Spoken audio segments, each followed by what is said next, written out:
Hey folks, this morning I woke up and I checked the weather. Every farmer checks the weather first thing in the morning. And I noticed that the rain that was predicted is no longer predicted and that the next time it's going to rain is 10 days from now. I know it's Michigan. Anything could change and we could have a storm come in tomorrow and get 3 inches of rain. But in preparation for that, I thought, well, perhaps we should talk about watering and the different types of watering. Your plants need water. I leave it up to you, the gardener, to determine how much water you want to put on things.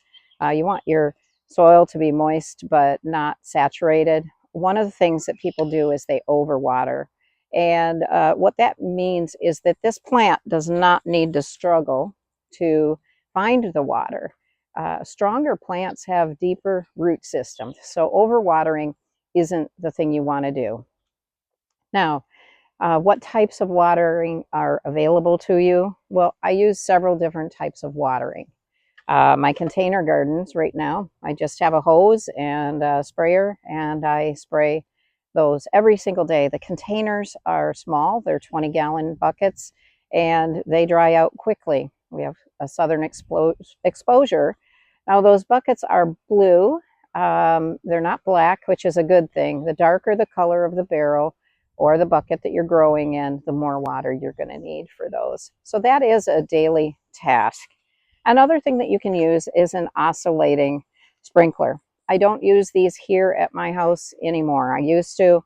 I wasted a lot of water just trying to get it in my odd spaces. I do use them at the farm, and I'll show you that in the second half of the video. Now, the second thing, or the last thing I use is something called a soaker hose. And this one's actually running right now.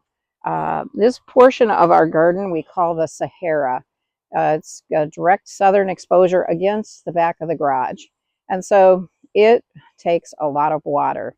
One day I'll put a shade cloth over this and it will help a lot, but that'll be in another year.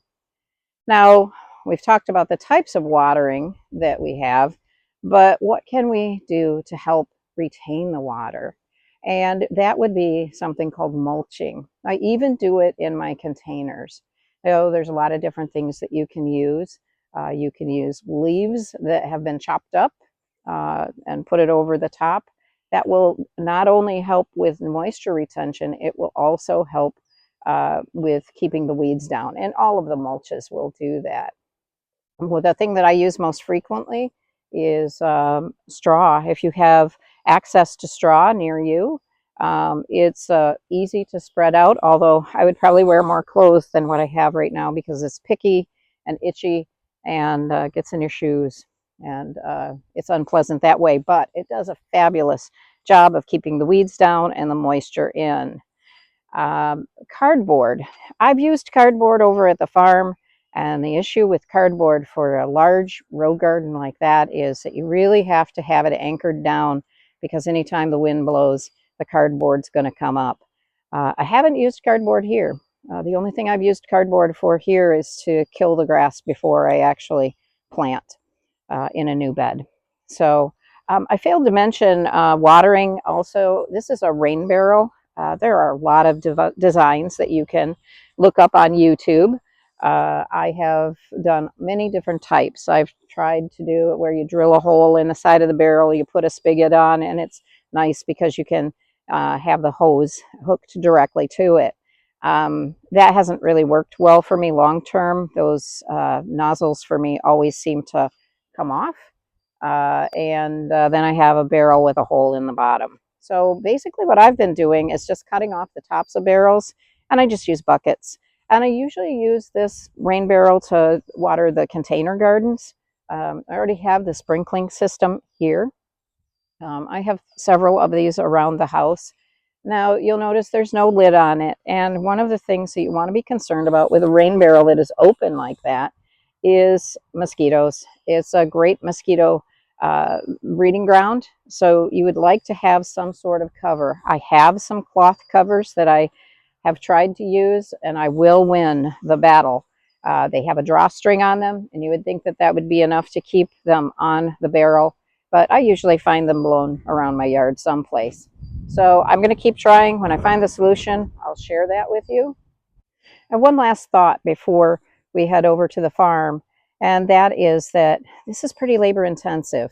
I do have timers on the soaker hoses. They're not automatic, so I actually come out and turn them on.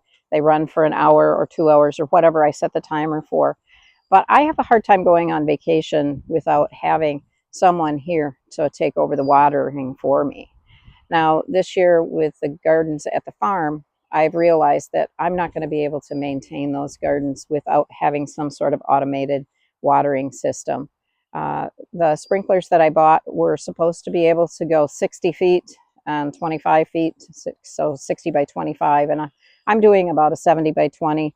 I knew I'd miss a little bit of the garden, but as it turns out, our water pressure there isn't high enough to make them go as far as they would. So that means I have to divide the garden into 4 sections. So what's the solution? I can't be over there for 4 or 8 hours or however long the watering process lasts.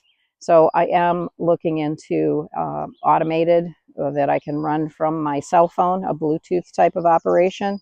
And then I won't actually have to drive to the farm and spend a lot of hours waiting for the watering cycle to go. There are people that I could ask to do the watering over there, but it's not their garden, it's mine. And so I don't feel right about asking them to do that. So that's also a work in progress. If that works over there, I will probably do the same thing here so that I'm not having to ask people to do so much work for me.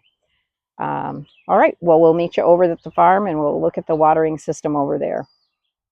All right, we're here at the farm now, and I just wanted to show you the sprinkling system that I've come up with here.